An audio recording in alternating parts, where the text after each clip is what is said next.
Saya semua beramal dengan amalan yang baik pada pagi hari Jumaat. Jadi mudah-mudahan sallallahu alaihi Muhammad dengan kita menyebarkan ilmu, niat kita bersedekah, insya-Allah orang lain pun dapat manfaat dan kita pun akan dapat menumpang, Allahumma salli ala Muhammad, pahala dan kebaikan daripada pagi Jumaat ini.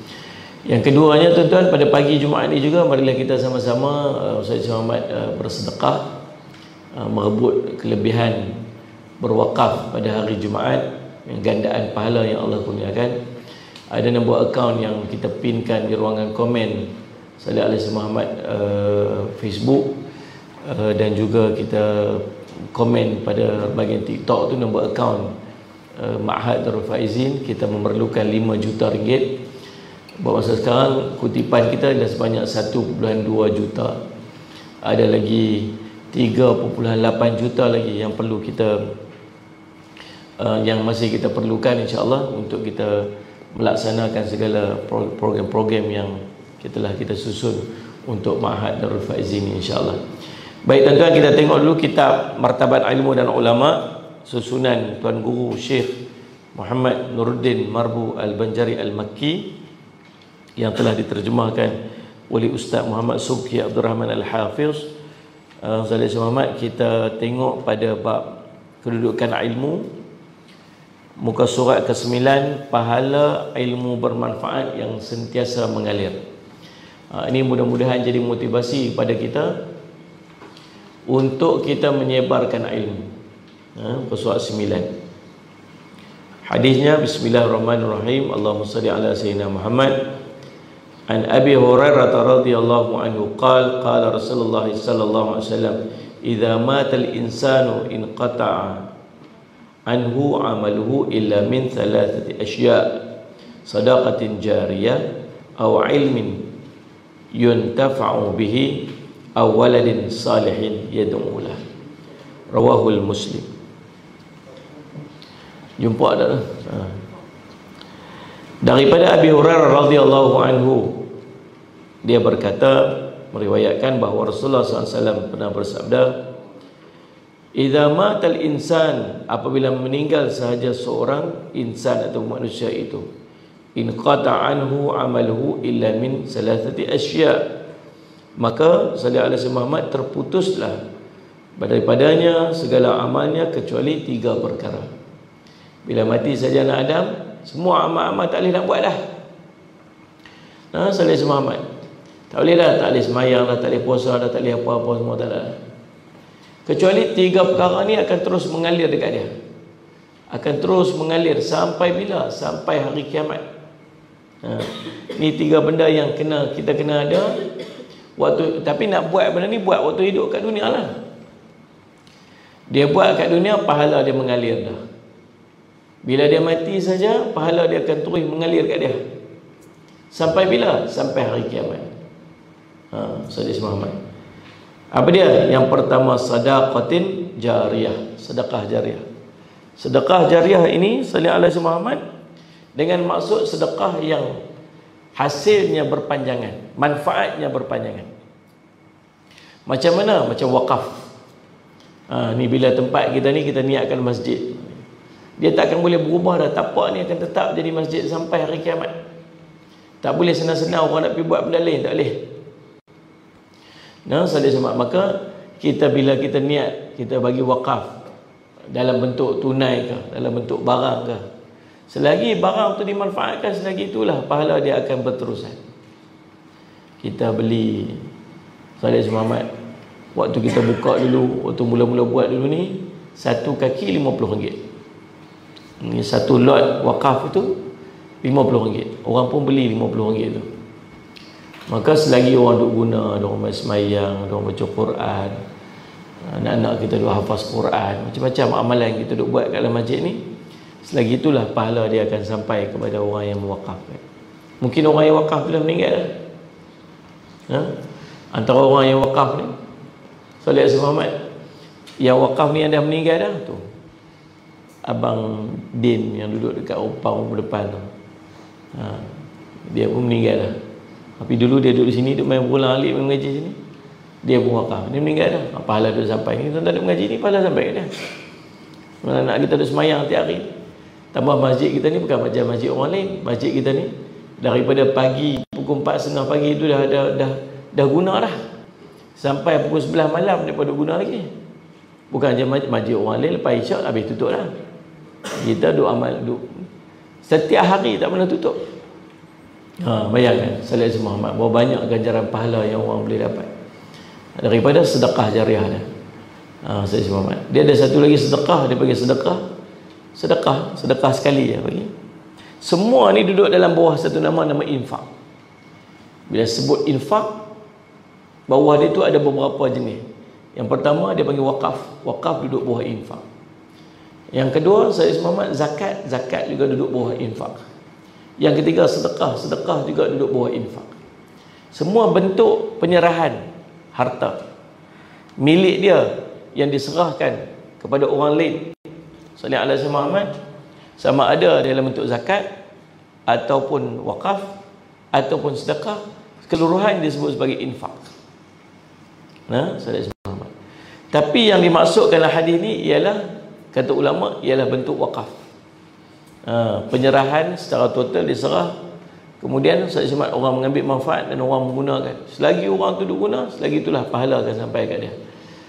Maka tuan-tuan jangan kedekut, jangan berkira tentang wakaf, sebab kita sangat-sangat perlukan.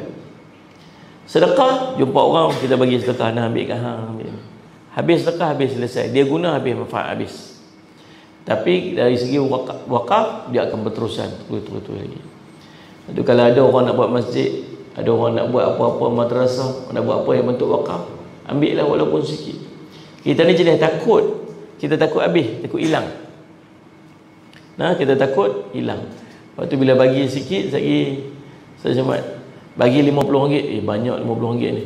Kita bagi RM50 untuk wakaf, kita berkira. Kita pergi supermarket, RM50 tu macam buang dalam, macam buru garam dalam laut ni. Cuma gitu ya pi, tak berasa apa pun. Tapi tang wakaf ni kita rasa macam berat. Saya kata Sayyid Muhammad, Allahumma salli ala Muhammad. Kalaulah orang Islam di Malaysia ni ada Sayyid Muhammad, ada 20 juta, kita ambil 10 juta aja orang Islam kat Malaysia ni yang wakaf, yang bagi seorang RM1 setiap bulan, seorang RM1 je. Ni separuh daripada orang Islam ni, RM1 je sebulan. Maka kita akan dapat kumpul 10 juta ringgit setiap bulan untuk madrasah. Bulan ni bagi madrasah ni, bulan depan bagi madrasah ni, bulan depan kita. Tapi orang Islam dia tak bersuruh dalam bab wakaf. Dia sayang, dia takut. Saya nak ajak tuan-tuan cuba untuk bagi wakaf setiap hari. Macam nak bagi wakaf? Tuan-tuan untung lah tuan-tuan duduk madrasah.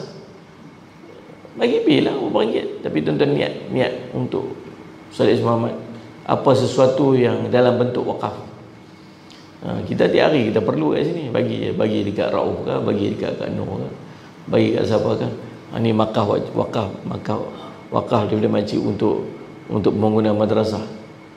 Wakaf kita ni dia pecah pada 3. Satu, nilai wakaf tu kita pecah untuk kita lah. Satu untuk pembangunan, satu untuk pengurusan, satu lagi untuk pembiayaan pelajar. Anak-anak kita pergi mengaji dekat ni, apa semua kita guna daripada duit, daripada sumber yang sama, satu nilai yang tuan-tuan bagi. Ada tuan-tuan pula yang kata apa, saya nak bahagian masjid saja Ustaz, boleh tak?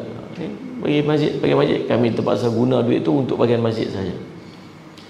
Saya Muhammad ada kata yang ni saya untuk bahagian pelajar, kita guna itu. Tapi kalau tak sebut apa-apa, maka kami akan pecahkan wakaf itu kepada 3 bentuk.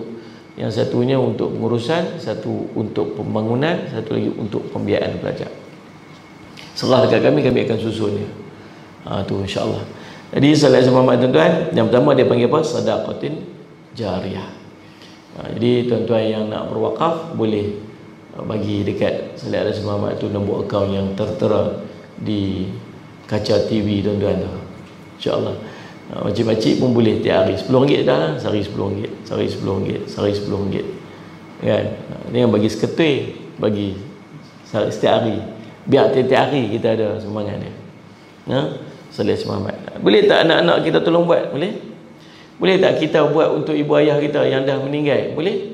Yang hidup lagi? Boleh? Kena minta izin apa tak? Tak payah. Ni bukan macam korban, bukan macam zakat fitrah. Buat je Salih Muhammad. Kita ada RM50 hari ni nak wakaf RM50. Kita kena bayar dekat kontraktor. Kita kena spare setiap bulan paling kurang RM200,000 minimum setiap bulan untuk bayar gaji guru, untuk apa. Ini tak masuk gaji ni tak masuk gaji guru lagi. Untuk pembangunan tu. Untuk bayar kontraktor kat RM200,000 kita perlukan sebulan. Mana nak cari? Jenuh pun nak cari tuan. Jenuh nak cari. Tapi subhanallah Sayyid Muhammad, bayangkan kalau tiap-tiap hari setiap orang boleh bagi seorang sikit. Sayyid Muhammad. RM10 ni wakaf untuk madrasah. Esok mai lagi RM10. Kalau sehari RM10 sebulan RM300 untuk apa? Untuk wakaf dia, untuk spare dia. Pada setiap wakaf dia tu, saya niatkan, ya Allah, ni untuk mak ayah saya. Ni. Dia niat untuk mak ayah dia bagi. Dia bagi duit siapa? Duit dia. Dia dapat pahala tak? Dia dapat. Mak ayah dia dapat tak? Mak ayah dia pun dapat. Kalau dia tak niat kat siapa-siapa, ni saya niat untuk dia. Dia dapat seorang lah. Tapi kalau dia niat untuk mak ayah dia pun dapat. Dia pun dapat juga, tak kurang. Bahasa yang bagi tu duit dia. Maka tuan-tuan, jangan lupa. Yang kedua dia panggil au ilmin yuntafa'u bihi, dan ilmu yang bermanfaat. Ilmu yang orang ambil manfaat daripada ilmu dia walaupun sikit. Allahumma salli Muhammad. Kita ni bukan ustaz. Baru nak start. Tu pun tak apa nak hidup lagi. Tuan-tuan Sayyid Muhammad, maka buat macam mana? Kita jadi jalan ejen sebar ilmu. Kita jadi ejen menyebarkan ilmu. Sallallahu alaihi Muhammad. Maka kita pun dapat manfaat.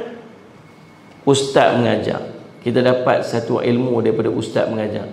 Kita sampaikan kepada orang. Ustaz tu dapat ilmu, dapat manfaat. Dapat Sallallahu Muhammad Allahumma salli Muhammad pahala daripada orang tu dapat ilmu dan beramal. Kita tolong sampai daripada dia kepada orang lain. Kata Nabi sallallahu alaihi wasallam, Allahumma salli Muhammad, seorang yang dapat Sallallahu Muhammad hidayah daripada jalan kita, dapat agama daripada jalan kita, maka itu lebih baik daripada dunia dan segala isi yang ada dalam dia. Maka Sallallahu Muhammad jadilah ejen-ejen penyebar ilmu. Pagi-pagi ni ada live. Lah ni ada 100 orang lebih yang tengok dekat Allahumma salli Muhammad dekat Facebook. Sepatutnya setiap orang yang tengok dekat Facebook tu, setiap orang tu pastikan dia share, pasal dia nak Allahumma salli Muhammad dapat manfaat daripada ilmu yang bermanfaat. Hantar api. Ada seorang tu telefon saya. Dia kata apa? Dia berubah dah, alhamdulillah. Dulu jahat, dulu apa sebagainya. Macam dia berubah. Ada seorang yang tak pernah Sallallahu alaihi Muhammad jemu untuk hantar dekat dia video-video pendek ni. Dia kata saya ni bukan orang baik, dia duk hantar kat saya. Saya nak tengok apa, saya akan tengok. Kalau nak hantar dekat geng masjid. Macam kita duk hantar kat geng masjid. Kita tak pernah hantar dekat orang yang tak baik. Pasal kita rasa macam apa nak hantar kat dia. Dia ni bukan orang baik. Patutnya orang tak baiklah kita kena hantar kat dia supaya dia dapat ilmu yang baik. Lepas tu dia kata satu hari entah macam mana terbuka hati saja terbuka tekan dia kata satu video yang hanya 3 minit ubah hidup saya selamanya. Dia kata lah ni dia masuk kerja pukul 8, dia masuk kerja pukul 7, pukul 5 pagi dia pergi masjid dah dekat dengan tempat kerja tu untuk dia qiyamul lail apa semua. Dia sampai dia main subuh, lepas main subuh baru dia masuk kerja. Ubah hidup orang dengan ilmu yang bermanfaat. Maka setiap orang kita kena jadi ejen ilmu. Lepas tu tuan-tuan, kita buka madrasah ni Sallallahu alaihi Muhammad, nak tumpang yang ni lah. Saya buka Sallallahu alaihi Muhammad, tuan-tuan sama-sama dengan saya. Bukan saya mampu buat seorang-seorang. Semua orang akan dapat ilmu yang bermanfaat ni. Ni anak-anak ni dah daripada mula kita buka dah 33, 34 orang dah yang khatam 30 juzuk Quran dan dia jadi al-hafiz. Ada yang dah jadi ustaz dah, ada yang dah start mengajar, ada yang menjadi kehidupan dia. Paling tidak dia baca Quran untuk diri dia sendiri. Berapa banyak dah pahala yang tuan-tuan kutip.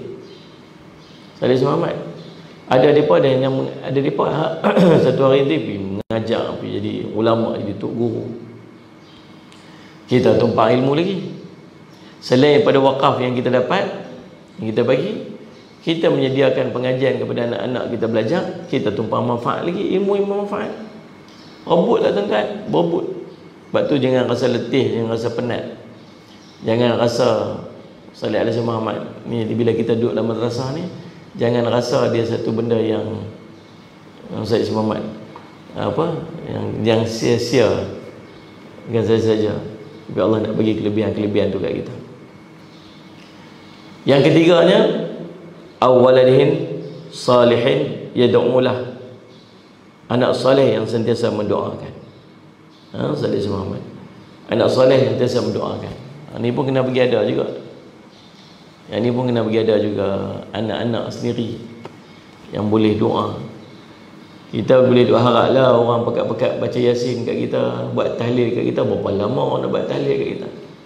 Tapi anak ni dia akan sentiasa ingat, dia sentiasa doa, dan tak ada khilaf doa anak ni sampai terus pada mak ayah. Tahu orang lain tu ada lagi lah, baca Quran sampai, baca Quran tak sampai. Tapi tak anak-anak confirm sampai. Dan Sayyid Muhammad. Cuma ada anak-anak kita boleh tolong doa kat kita lah ni. Dia sendiri doa kat dia pun dia tak erti. Nak istighfar kat dia sendiri pun dia tak erti. Istighfar kat kita lagu mana? Hanya kalau kata dia baca doa dah lepas semayang, tak erti je mak. Suruh orang lain lah, cek tak erti. Kalau kat dia doa kat dia sendiri pun dia tak erti, doa kita lagu mana? Hari itu Allahumma salli ala Muhammad, saya pernah ikut khutbah yang disampaikan oleh Ustaz Tuan Ibrahim Tuan Man. Waktu tu saya nak khutbah, dia berjemput saya khutbah. Tengok-tengok Tuan Ibrahim ada. Takkan saya nak khutbah lagi tu dah. Saya suruh dia, kita ustaz ni. Dia kata, saya tak ni tak, saya tak apa lah, takkan saya nak duduk, takkan turut ustaz nak duduk bawah, saya duduk atas. Tapi saya bagi dia ni. Dia pun dia khutbah. Saya ingat khutbah dari tu dia sebut, daripada 3 benda ni, 2 ada kemungkinan terhenti, 1 akan berterusan. 1 sedekah jariah, yang kedua ilmu yang bermanfaat, yang ketiga anak soleh mendoakan. Daripada 3 ni, 2 ni ada kemungkinan terhenti, tapi 1 ni akan tetap kekal. Macam mana pun dia, macam kita tutup ayat-ayat tu, dia akan tetap pi juga. Tak nak?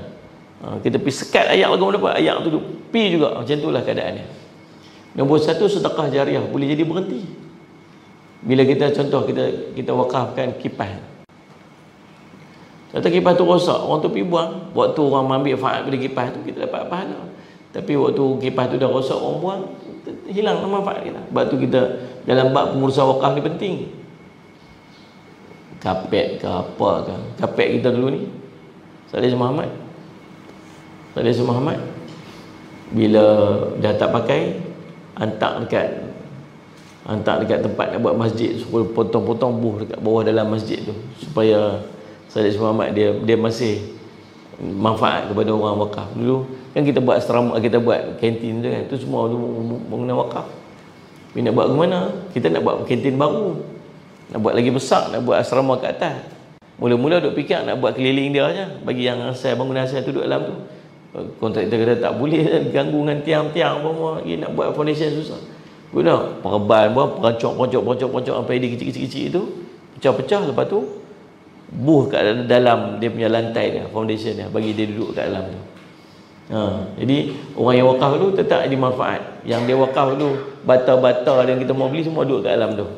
Habis yang tak boleh nak buat tu guna, tu zincnya, tutupnya apa sebagainya, pergi jual, dapat duit, masuk balik kat dalam tu.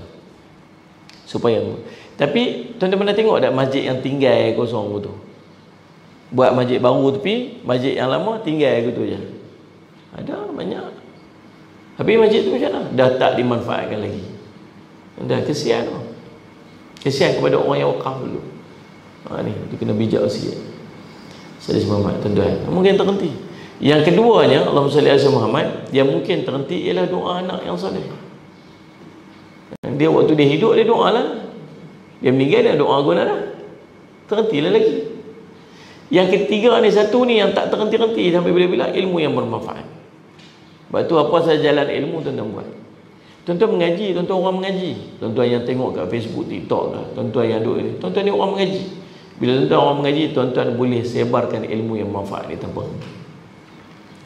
Maka jangan lepaskan peluang untuk kita menyebarkan ilmu. Sallallahu alaihi Muhammad, biarlah sallallahu alaihi Muhammad, ilmu yang kita belajar itu dia akan sampai juga kepada orang lain, yang disebut sebagai ilmu yang bermanfaat. Sebab tu Nabi pernah sebut, sampaikanlah ilmu, sebarkanlah ilmu. Mungkin ilmu yang kita belajar itu kita tak faham, tapi orang yang menyampai, orang yang kita sampaikan itu dia lebih faham pada kita. Kita biar itu. Jangan biar ilmu tu berhenti tentang kita saja. Saya lihat semua. Baik, kita masuk pada Allahu a'lam.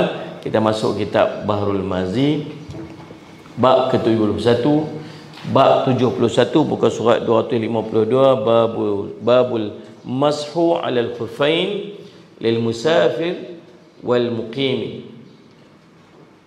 Bab menyapu atas dua khuf bagi orang yang musafir dan orang yang bermukim. Kita masih bincangkan tentang khuf, menyapu khuf. Apa maksud menyapu khuf? Kita bincang dari itu, menyapu dua kasut kita tu. Sapu dua kasut kita tu. Sallallahu alaihi wasallam. Allahumma salli ala Muhammad. Pasal apa?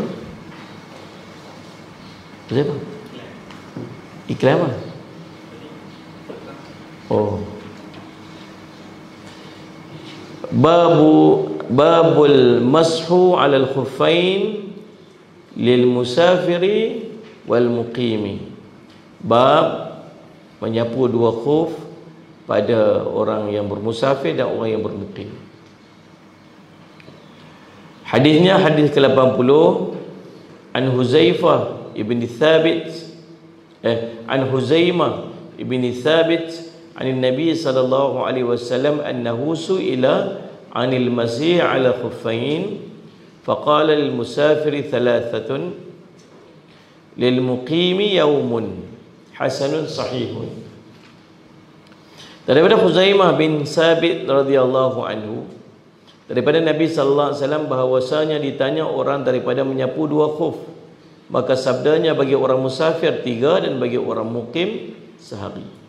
Hadis hasan sahih. Kita dah bincang dah, khuf ni dia satu kasut yang kita pakai, satu bentuk kasut yang kita pakai yang ada beberapa syarat pada dia. Syarat yang pertama ialah dia tak telus ayak tak boleh masuk. Yang kedua syarat dia ialah dia melepasi 2 buku lali. Syarat ketiga ialah dia tahan pakai. Kalau dia pakai itu waktu dia bermukim, boleh tahan sehari semalam. Kalau dia pakainya dengan bermusafir, maka dia boleh tahan 3 hari 3 malam, dia tak rosak. Sejemaah ni 3 bentuk. Jadi stokin pada mazhab kita tak sampai kepada sallallahu alaihi Muhammad syarat kepada khuf. Kita pakai stokin saja boleh tak? Stokin tak. Sebab dia serayak, tak boleh. Kalau stokin dia daripada kulit boleh. Stokin daripada kulit, jarang orang pakai stokin kulit. Dia kulit dia sendiri je lah. Baik, Allahumma salli ala Muhammad. Jadi tuan-tuan tu, dan orang tanya dekat Nabi SAW dalam hadis ni tentang menyapu 2 khuf ni. Sabda Nabi SAW, untuk musafir 3 hari, untuk orang bermukim 1 hari. An Safwan bin As-Salin qal kana Rasulullah sallallahu alaihi wasallam ya'muruna idza kunna safran an la yanzi'a khifafana 3 ayamin wa layaliyahunna illa min janabatin walakin min gha'itin wa baulin wa naumin hasanun sahihun. Daripada Safwan bin Assal katanya adalah Rasulullah SAW menyuruh ia akan kami apabila ada kami orang-orang musafir bahawa tiada mencabut kasut-kasut kami 3 hari. Jangan mencabut kasut-kasut kami 3 hari dan malamnya, melainkan daripada junub tetapi daripada berak dan kencing dan tidur. Hasan sahih.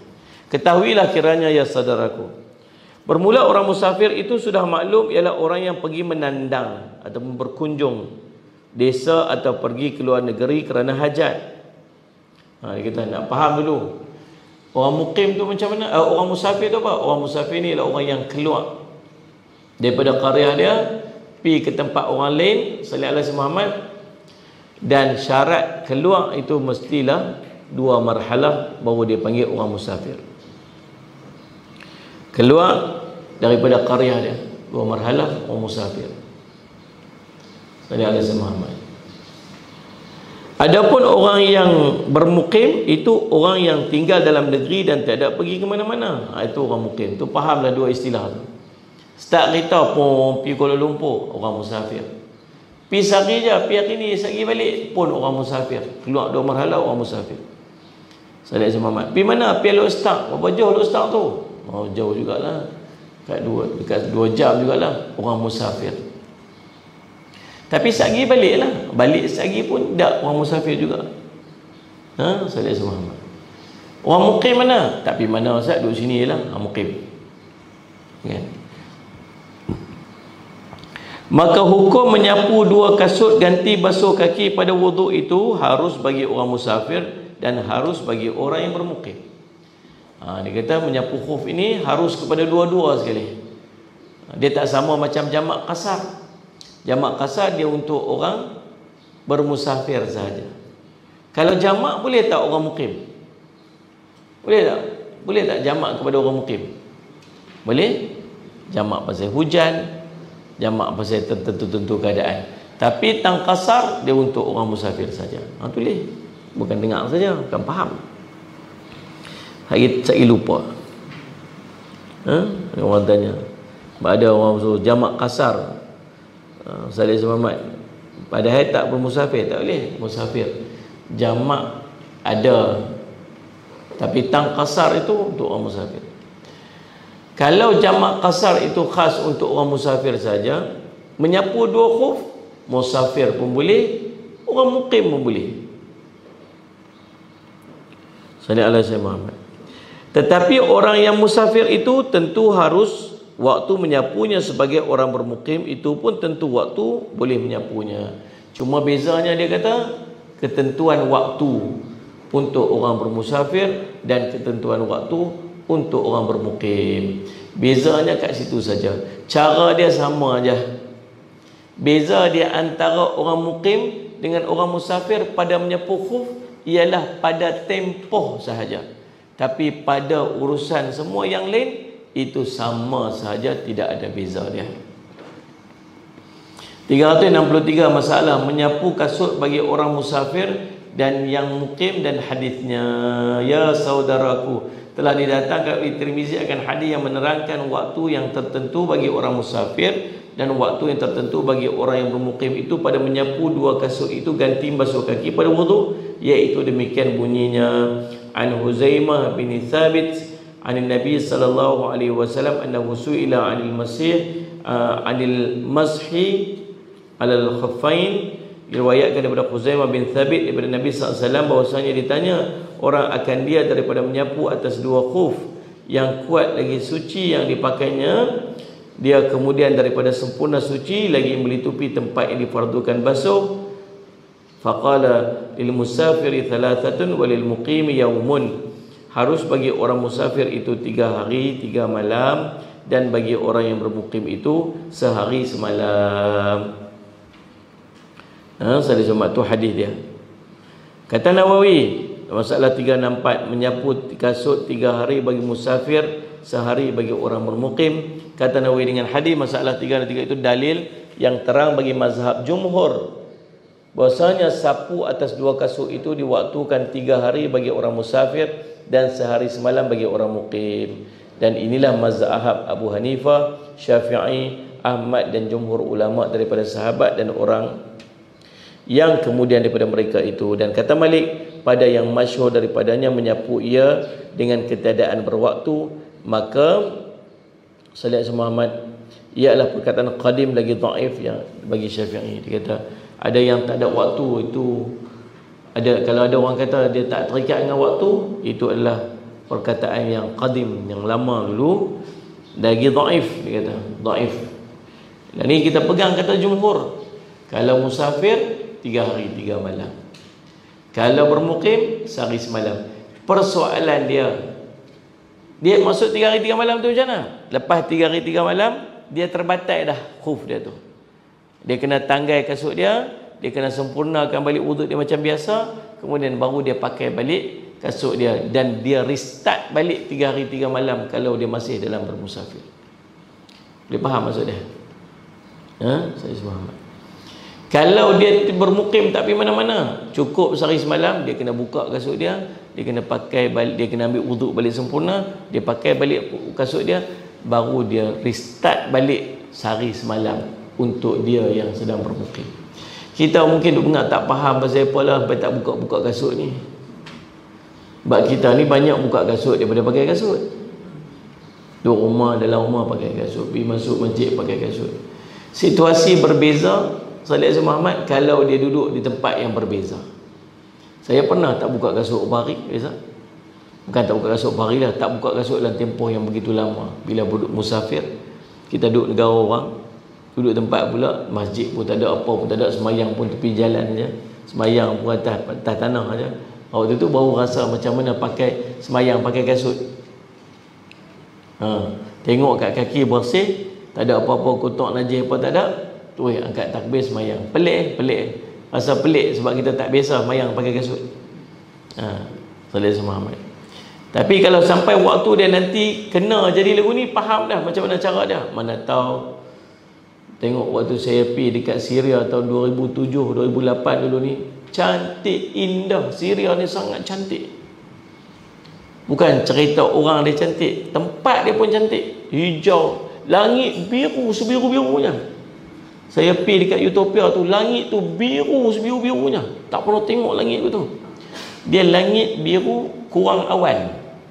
Lepas tu bila malam-malam nampak bulan sebiji-sebiji ni, cantik, bintang terang. Lawa lah tuan. Tempat kita ni banyak awan, kita banyak tindung awan. Subhanallah, lagi satu jerubu dengan apa kilang, apa-apa. Sana tempat bersih, cantik. Maitang hijau, dia bukan pokok besar-besarnya kita, pokok kecil-kecil tapi hijau, cantik. Maitang satu tempat tu ada salji pun sebagainya. Lawa. Lepas tu perang. Lah ni hancur. Sampai tahap terpaksa makan rumput. Budak-budak makan rumput sebab tak ada makanan. Tu saya duk cerita, buka kasut, masuk masjid pun hancur. Ada rumah hancur habis. Jadi pelarian belakang. Tuan-tuan. Jadi subhanallah, mungkin waktu tu dulu mengaji pasal khuf, ngaji pasal tayammum, macam buat apa nak mengaji bab ni, kita ayat pun banyak, khuf apa pakai apa. Tapi takdir satu hari dia beramal dengan apa yang dia mengaji. Allahumma salli ala sayyidina Muhammad. Maka masalah 365, menyapu kasut dan permulaan waktu dia bila. Kata Syafi'i, apabila seorang telah memakai 2 kasutnya padahal dia adalah suci, ialah suci bagi semayang, semayanglah ia pada 2 kasutnya. Kemudian apabila dia berhadas, hendaklah ingatkan waktu berhadas itu. Dan jika tidak menyapu waktu berhadas itu sekalipun, maka jika orang itu bermukim memakai kasut begitu, maka kiralah waktunya ialah sampai besoknya berbetulan dengan waktu berhadas kemarin. Maka jangan lebih kiranya daripada sehari semalam saja. Dan jika orang bermusafir, hendaklah kira 3 hari 3 malam hingga melanggar sapu pada waktu yang telah memulai ia menyapu padanya pada hari ketiga. Tiada lebih atas demikian itu. Maka kehalusan mengenai awal waktu menyapu kasut itu ada dalam kitab fiqh yang masyhur juga. Kerana di sana ada hadis ikhtiar dan tiada ikhtiar. Maka yang ikhtiar seperti tidur dan menyentuh perempuan dan sebagainya, maka dikira awal waktu sapunya ialah permulaan berhadas. Dan hadas yang bukan ikhtiar, iaitu berak dan kencing dan hilang akal, maka dikira awal waktu sapunya ialah pada akhir hadas, dan jikalau difardukan pada panjang masanya sekalipun. Jadi dua keadaan kita batal wuduk: ikhtiar dengan sallallahu alaihi wasallam Muhammad, ikhtiar dengan bukan ikhtiar. Ikhtiar ni sallallahu alaihi wasallam Muhammad, tidur, sentuh perempuan dan sebagainya. Yang bukan ikhtiar pula sallallahu alaihi wasallam Muhammad ialah dia pergi kencing, berak, hilang akal. Sallallahu alaihi wasallam Muhammad. Bila nak kira ni, bila nak kira sehari semalam tu, sehari semalam itu dikira bila dia berhadas. Sallallahu alaihi Muhammad. Ambil wuduk pukul 7 pagi. Siap wuduk semua, dia pun pakai kasut sempurna. Maka wuduk itu dia panggil wuduk yang sempurna, bukan wuduk dengan menyapu 2 khuf. Faham tak ni? Tiba-tiba batai. Bila batai saja wuduk dia, maka sallallahu alaihi Muhammad kata dia batai pukul 10 pagi. Dia batai pukul 10 pagi, dia tak ambil wuduk lagi, dia masih memakai khuf lagi. Kemudian pukul 11 pagi dia ambil wuduk. Wuduk dia macam mana? Dia basuh tangan, dia kumuk, dia basuh muka, basuh kepala, basuh lengan, basuh kepala, basuh tangan, basuh kaki. Dia tak buka kasut, dia sapu atas khuf dia. Sapu ni bawah ke atas? Sapu atas. Sapu atas khuf. Sunat sapu atas bawah. Sapu atas. Maka itulah dikira wuduk dengan menyapu 2 khuf. Yang awal tadi wuduk biasa, pasal dia tak sapu atas khuf lagi. Yang wuduk yang menyapu di antara 2 khuf itu berlaku waktu tu. Yang ni pukul berapa pagi? Pukul apa? Faham tak faham ni? Tanya orang buat tak jawab apa je. Pukul apa? Kamu tak tahu ni, tak fokus. Pukul 11 pagi. Pasal apa? Pasal tu baru dia sapu khuf. Yang sebelum dia sapu khuf tak? Tak, dia wuduknya biasa. Batai pila, apa-apa sebagainya, tak ada kaitan dengan menyapu 2 khuf lagi. Macam kita ni biasa ambil wuduk pakai kasut, lepas tu tiba-tiba batai. Yang tu wuduk biasa walaupun kita pakai khuf. Perbuatan menyapu khuf itu bila kita dah batai, kemudian kita pergi ambil wuduk, kita sapu atas khuf, itulah permulaan kepada menyapu 2 khuf kita. Yang valid 24 jam bila bermula daripada yang tu. Valid sehari semalam bermula daripada yang tu. 3 hari 3 malam bermula daripada pukul 11 pagi itu. Faham tak? So dia nak bagi beza tu ni antara. Kalau wuduk biasa-biasalah, tapi wuduk yang mana dia panggil 3 hari 3 malam? 3 hari 3 malam dengan permulaan kita mengangkat hadas pada menyapu 2 khuf kita tu. Allahumma salli Muhammad. Boleh faham tak? Masalah 3 nana, menyapu kasut ke atau basuh kaki lebih afdal? Yang mana satu? Sallallahu alaihi Muhammad. Macam kita pergi naik kereta lah, kita nak pergi musafir, antara berhenti semayang jamak kasar dengan kita berhenti semayang sempurna tamam, yang mana lebih afdal? Itu.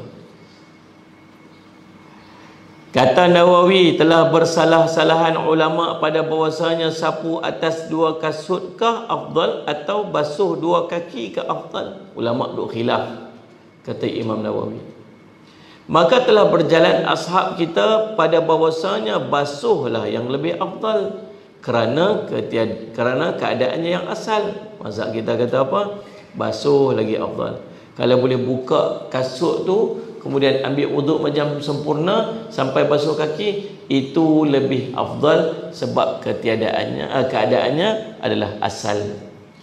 Dan telah berjalan kepada jemaah daripada sahabat, setengah daripada mereka itu Umar Al-Khattab dan anaknya Abdullah dan Abu Ayyub Al-Ansari radhiyallahu anhum.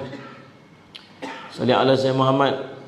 Dan telah berjalan beberapa jemaah daripada tabi'in kepada bahasanya sapulah lebih afdal. Sebahagian daripada sahabat Sayyidina Umar, Abdullah bin Umar, Abu Ayyub Al-Ansari, sallallahu alaihi wasallam Muhammad, beberapa orang tabi'in kata apa? Sapu lebih afdal bila duduk dalam situasi yang macam tu. Kita bermusafir lah, kita nak apalah, susah-susah lah, sapu je kat atas tu, itu lebih afdal. Sebab mempermudahkan urusan ibadat kita. Tapi mazhab kita kata apa? Buka kasut tu kalau boleh ambil wuduk, sapu bersih, basuh kaki, itu lebih afdal. Sebab dia balik pada yang asal. Dan telah berjalan kepada Asy-Syu'bi, Al-Hakam dan Hammad, dan daripada Ahmad, dua riwayat yang asalnya basuh jua yang lebih afdal dan yang kedua-duanya bersamaan. Dan telah memilih akan dia oleh Ibnu Al-Mundh. Wallahu a'lam. Sayyid Muhammad. Baik, Allahumma salli ala tuan-tuan. Itulah perbincangan kita untuk hari ini. Minggu depan kita akan sambung lagi menyapu kasut dan barang yang membatalkannya. Apakah Sayyid Muhammad perkara yang boleh menyebabkan batalnya menyapu dua khuf ini akan kita bincang pada pertemuan kita yang akan datang, insya-Allah. Ya.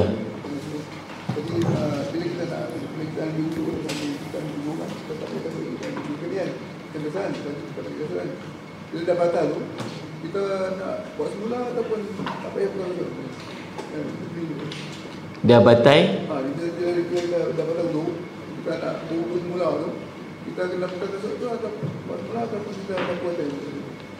Tak payah buka, tak payah. Kalau perkara yang membatalkan wudu berlaku dalam tempoh dia memakai khuf, dia tak perlu tanggal kasut dia. Dia hanya ambil wuduk macam biasa, kemudian dia menyapu khuf dia. Tetapi kalau berlaku perkara yang membatalkan khuf, apa yang perkara membatalkan khuf? Dah lebih tempoh 2 hari semalam, lebih tempoh 3 malam, ataupun dia menanggalkan khuf dia, sama ada dia sebelah ataupun dua-dua belah.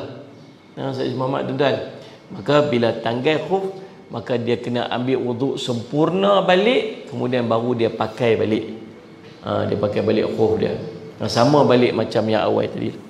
Tu ada beza di antara batal wuduk dan batal dua khuf. Tu kena faham balik. Wallahu a'lam. Okey, insya-Allah. Tuan-tuan, masih banyak-banyak ada perhatian tuan-tuan sekalian, insya-Allah kepada yang ingin berwakaf, bolehlah memberikan sumbangan di nombor akaun yang tertera di ruangan komen tuan-tuan tu, insya-Allah. Kami sama-sama doakan agar saya semua yang telah memberikan sumbangan dan akan memberikan sumbangan, supaya Allah akan menggandakan dengan gandaan yang lebih sebaik-baiknya kepada tuan-tuan, dan menggantikan dengan gantian yang terlebih baik, insya-Allah. Qul qouli hadza wa astaghfirullah li wa lakum. Wassalamualaikum warahmatullahi wabarakatuh. Bismillahirrahmanirrahim. Alhamdulillahirabbil alamin wassalatu wassalamu ala rasulil amin sayyidina Muhammadin wa ala alihi washabihi ajmain. Allahumma faqihna fid din wa 'allimna ta'wil waj'alna min ibadikas salihin wa hdina siratal mustaqim. Allahumma arina haqqan warzuqna ittiba'ah wa anna batila batila warzuqna ijtinabah. Wa sallallahu ala sayyidina Muhammadin wa ala alihi wasallam. Alhamdulillahirabbil alamin.